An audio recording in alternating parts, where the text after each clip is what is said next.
Falando em temas polêmicos, hoje é dia de fatos da semana.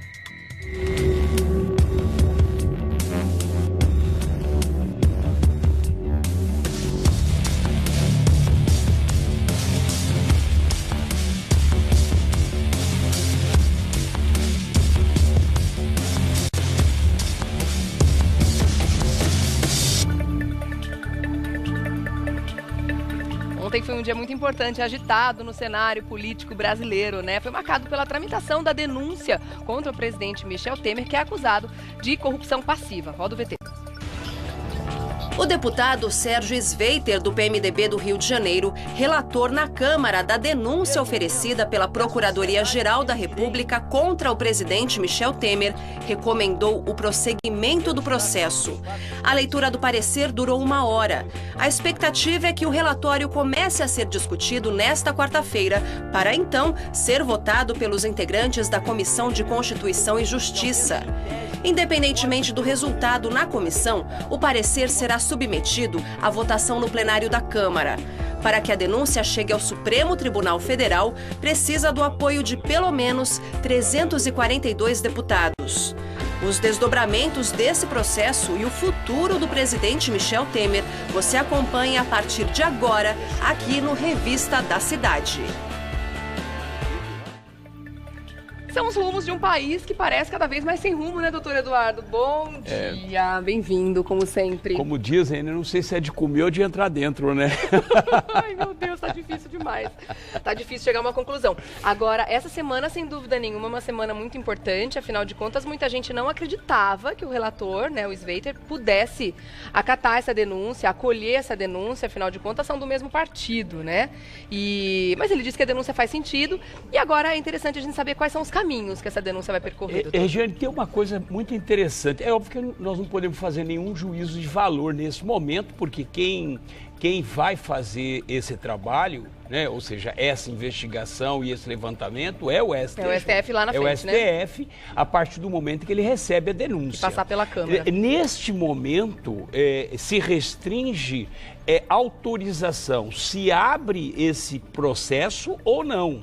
Nós não chegamos no recebimento da denúncia, porque o recebimento da denúncia é feita pelo STF necessariamente, entendeu? Então esse momento é saber se o presidente deverá ser investigado por conta dessa denúncia feita pela Procuradoria-Geral da República ou não, né? Hoje nós percebemos ontem que houve uma discussão bastante acalorada entre o próprio relator e também a própria defesa e se levantou uma questão muito, uma terminologia muito jurídica, né? Que fala sobre a questão do indúbio pro sociedade ou indúbio pro réu. E só para a gente poder explicar isso de uma forma bastante clara, é o seguinte: nesse momento, se há uma dúvida, a decisão deverá ser em favor da sociedade, ou seja, a sociedade ela tem preferência para que seja efetivamente investigado esse suposto crime que, obviamente, a Procuradoria... do benefício da dúvida que normalmente os acusados têm. No momento do julgamento, se a pessoa deve ser absolvida ou condenada, se houver eu diria que uma dúvida em relação às provas juntadas no processo, como foi levantado pela própria defesa, se é lícita aquela gravação, se não é lícita aquela gravação, aí o juiz, ou seja, o próprio STF, o Supremo Tribunal Federal, pode decidir em favor do réu, ou seja, porque ninguém pode ser condenado em função de dúvidas, tá? Então, aí vem a questão da explicação in dubio pro sociedade, em favor da sociedade. In dubio pro réu, se há uma dúvida, tem que ser, na verdade, a sentença tem que ser em favor do réu. Isso acontece em qualquer processo criminal. É comum. Qualquer processo, qualquer ação penal, criminal, ocorre exatamente esses dois institutos, tá? Agora, tem uma outra questão muito interessante que foi colocado, que é a questão que chama inépta da denúncia. O que é uma inépta da denúncia? Só para as pessoas entenderem. Ou seja, se aquela denúncia, aqueles crimes que foram ofertados pela Procuradoria, se de fato existe uma configuração, ou seja, se existe um fato praticado com relação à questão da corrupção. Que é que a defesa está não... tentando sustentar. Exatamente. Apresenta uma prova, um dia, um valor, uma ocasião, uma situação. Porque o que acontece? Tá É importante colocar isso para o público, porque às vezes o público não consegue entender. A inépcia, ou seja, é aquela denúncia apresentada, ela não corresponde com a veracidade dos fatos. Tá. Então, para ficar mais claro, por exemplo, a partir do momento que o Joesley admite para o presidente da República que cometeu, ou seja, comprou vários deputados, isso nós chamamos de um crime de prevaricação, ou seja, o presidente da República deveria, naquele momento, informar a Procuradoria-Geral da República... Isso pode ser considerado como um crime? É configurado crime? Prevaricação é crime. Não, no caso, o que aconteceu com o presidente, a compra com toda certeza, a compra de deputado, compra de procurador, etc. Agora, o fato do presidente ter ouvido essa denúncia e ter deixado quieto, isso também é crime. É crime de prevaricação. Isso é prevaricação. Então, isso é de ordem objetiva, tá? Porque a questão da corrupção é de ordem subjetiva, ou seja, será que foi mesmo? Será que o assessor recebeu aqueles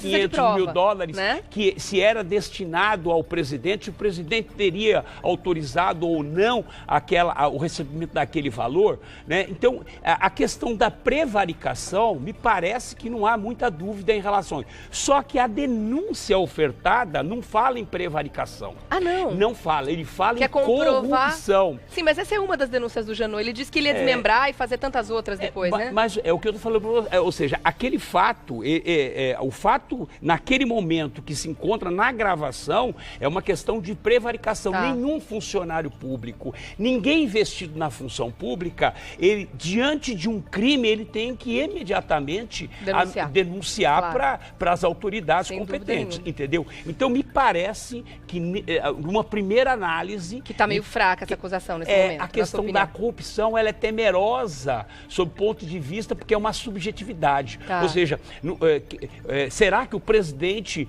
determinou que esse assessor recebesse aqueles 500 mil dólares ou não?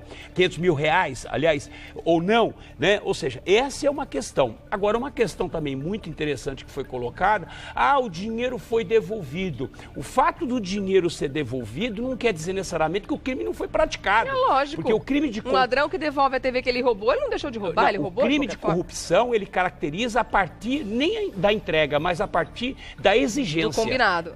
Na hora que ele exige a contrapartida, aquele dinheiro já está configurado o crime de corrupção passiva. Não precisa nem receber o dinheiro. Não precisa nem receber. Então essa questão, devolver o dinheiro, isso não quer dizer absolutamente nada. Porque a configuração do crime é a exigência daquela contrapartida, daquele crime. E isso é aquela pessoa corrompendo a outra. Exatamente. Tá? Agora, o que na verdade nós temos aqui, ontem foi apresentado esse voto do relator. Agora, obviamente, todo mundo vai se manifestar, tem direito, os 66 membros da CCJ, né? CCJ, que é o próximo passo, que é a Comissão de Constituição e Justiça. Mas tem um detalhe aí que eu gostaria que você analisasse também, doutor, que está sendo feita uma certa manobra pelo Planalto, um troca-troca de deputados, de membros que estariam ali meio propensos a votar a favor da denúncia contra o presidente, né? E estão sendo trocados por votos certeiros, né, defendendo o presidente. Isso é uma manobra comum, porque tem muito deputado pé da vida ali. Eles estão denunciando, estão colocando a boca no trombone. Essa é uma abordagem interessante que você coloca, porque, na verdade, seja lá qual for o resultado, vai ter que ser levado ao plenário. Ou seja, todos os 513 deputados, eles vão ter que votar nominalmente. Ou seja, independente de passar ou não pela CCJ? O que muda, ou a CCJ já pode barrar? Não. O que muda aí é o seguinte, se eventualmente houver uma maioria pela denúncia, ou seja, na verdade são 66 membros da CCJ, 34 votos, que é maioria simples, tá? Se eles forem a favor da denúncia, isso vai para o plenário com esse relatório, com o relatório desse deputado do PMDB do Rio de Janeiro, tá? Se, eventualmente, for 34 a favor do presidente Michel Temer, ou seja, rejeitando a denúncia, é nomeado um novo relator, Tá? É nomeado um novo relator. Esse relator ele vai apresentar um relatório desqualificando essa denúncia, para que esse relatório seja encaminhado imediatamente, que aí não passa mais pela CCJ, ele vai ser encaminhado imediatamente para o plenário. Aí no plenário você precisa de 342 votos, que é 2/3 da Câmara, ou seja, dos deputados, autorizando a abertura, ou seja, daquela investigação contra o presidente. Então, ganhando a maioria na CCJ, ele também ganha tempo. Não, na verdade, não é nem questão de tempo, porque para o governo interessa votar o quanto antes, derrubar essa abertura dessa investigação o quanto antes, até por uma questão política, para que não venha mais nenhuma outra denúncia para cima dele, né? E que efetivamente esses deputados acabam largando, ou seja, abandonando definitivamente a base do governo. Tá? Então, por isso que eles têm pressa em relação a isso. A oposição não tem pressa, porque quer votar isso em agosto, porque até agosto, na verdade, o presidente Temer está hemorrágico, ou seja, está sangrando. Então, eles querem que o presidente sangre um pouco mais para chegar em agosto, obviamente, e ter uma quantidade de deputados e que possa assegurar esses 342 votos, aceitando a abertura dessa investigação contra o presidente. Até aí, ainda não aconteceu absolutamente nada, a não ser a própria autorização. Muito bem. Passado isso, ou seja, vai para o Supremo Tribunal. Foi para o Supremo Tribunal Federal, se o Supremo receber a denúncia, o presidente é afastado por 180 dias para poder fazer esse julgamento. Aí se não for julgado... É o presidente da Câmara, Rodrigo Maia, assume interinamente. Ele assume a presidência, que é o Rodrigo Maia, assume a presidência por 180 dias. Se eventualmente não for julgado dentro desses 180 dias, então o presidente Temer volta de novo à presidência da República. É dessa forma que funciona. Esse é o procedimento que acontece com relação a esse caso específico. Tá. Não só essa, quanto tantas outras denúncias que, de repente, o ainda procurador Rodrigo Janot ainda pode vir a apresentar, ou até mesmo a nova procuradora que assume a partir de setembro, né? Agora nós vamos ter que, na verdade, esperar ver o que a CCJ decide e, obviamente, o que o plenário decide. Porque se o plenário derrubar, obviamente, aí está enterrado essa investigação. Eu preciso da sua análise também em cima de um outro assunto, doutor Eduardo. Mudando um pouquinho, mas continuando aí também no âmbito da Lava Jato, afinal de contas, muitas dessas denúncias também foram descobertas aí com as investigações em curso, né, da Operação Lava Jato, que já tem mais de 3 anos, né, e descobrindo muita coisa, prendendo muita gente, e como eu gosto de dizer sempre, é um marco, né, na nossa história, essa operação sem dúvida nenhuma. Aí quando a gente se depara com notícias como essa, a gente fica com um pouco de medo, né, do futuro que a Lava Jato pode ter.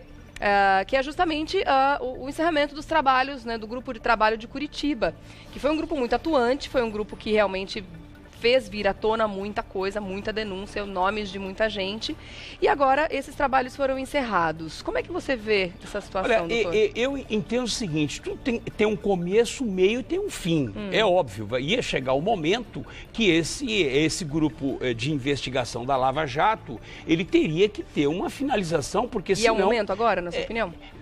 Eu não sei se é necessariamente o momento exato, mas o que eu pude observar é que outras questões tão importantes vieram à tona, que é o caso do próprio presidente da República, vieram à tona e acabaram tomando esse espaço, né, que estava vazio, que eu até comentei isso a semana passada, quando um espaço está vazio, vem um outro assunto e toma esse espaço. Acho que os procuradores de Curitiba esvaziaram de uma certa forma, porque eles não aparecem mais na mídia. A mídia é importante, a mídia é o quarto poder, nós sabemos disso. A mídia tem uma influência sobre a opinião pública. Então, a partir do momento em que os próprios procuradores não se apresentam mais, não apresentam resultados, sobretudo, entendeu? É óbvio que a tendência é esvaziar. Então, os trabalhos foram enfraquecidos de uma forma geral por falta de assunto? Foram enfraquecidos até por culpa da própria Procuradoria, porque esvaziou o assunto. Você não vê mais o Moro dando entrevista, você não vê mais os procuradores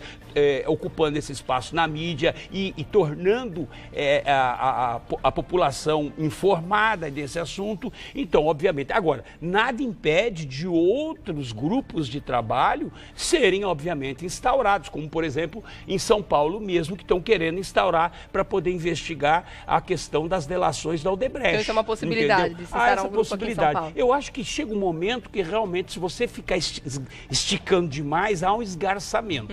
O que eu acho é que tem que ter uma renovação de novos grupos para investigar novos crimes, porque crimes no Brasil é o que não falta. Agora tem que investigar. Tem um cardápio grande, né, para ser investigado, sem dúvida nenhuma. Doutor Eduardo, volta com toda certeza ao Revista da Cidade. Estaremos esperando, sem dúvida, essa análise que é sempre muito importante para a gente entender. Essa semana é uma semana importante, a gente vai continuar acompanhando aqui com o nosso departamento de jornalismo e, claro, o doutor Eduardo volta para continuar analisando com a gente. Quer continuar fazendo contato, né, ao longo da semana? Vai lá para o Face, facebook.com/Eduardo César Leite. Ótima semana para todos, meu querido. Né? Até a próxima, viu? Obrigada mais uma vez pela entrevista, muito bom, né? É sempre importante conversar com ele, né? Percebeu como parece que fica mais claro mesmo, né? A gente entende muito melhor os caminhos que isso tudo vai tomar a partir de agora e vamos, ó, ficar de olho vivo.